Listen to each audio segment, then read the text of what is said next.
Hi.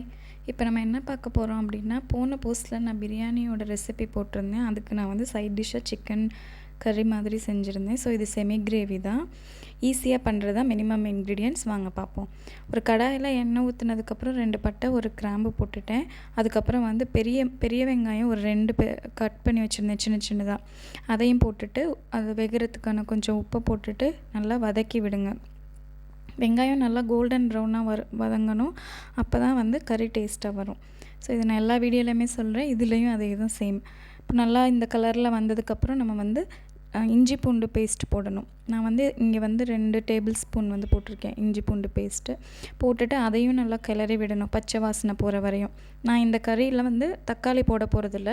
நம்மளோட ஒரே ஒரு பேஸ் வந்து வெங்காயம், இஞ்சி பூண்டு மட்டும்தான். இப்போ நான் சுத்தமாக கழுவி வச்சுருக்க சிக்கனு அது ஆல்ரெடி வந்து சால்ட்லேயும் மஞ்சள்லையும் கழுவி வச்சுருக்கேன்.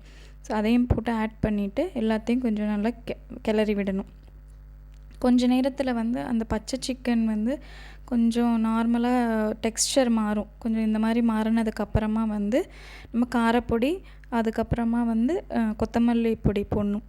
2யுமே போட்டுட்டு நல்லா திரும்பியும் மிக்ஸ் பண்ணி விடுங்க. இந்த மாதிரி கலரில் இருக்கும். கொஞ்சம் நேரம் எண்ணெயில் இந்த மாதிரி ஃப்ரை பண்ண விடுங்க. இப்போ நான் என்ன மசாலா போடுறேன்னா, நார்மலாக ஒரு மசாலா பவுடர் அரைச்சி வச்சுருக்கேன்.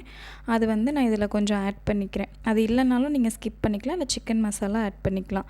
அதுக்கப்புறம் தேவையான அளவு தண்ணி. நிறையா தண்ணி ஊற்றிடாதீங்க. சிக்கன் சீக்கிரமாக வெந்துருன்றனால ரொம்ப நேரம் ஆகிடும். ஸோ தண்ணி ஊற்றிட்டு தேவையான அளவு உப்பையும் இங்கே செக் பண்ணிவிட்டு, எனக்கு பத்தலைன்றனால நான் இப்போ உப்பு போட்டுக்கிட்டேன். திருப்பி நல்லா கிளறி விடுங்க. இப்போ தான் ரொம்ப முக்கியமான ஸ்டெப்பு.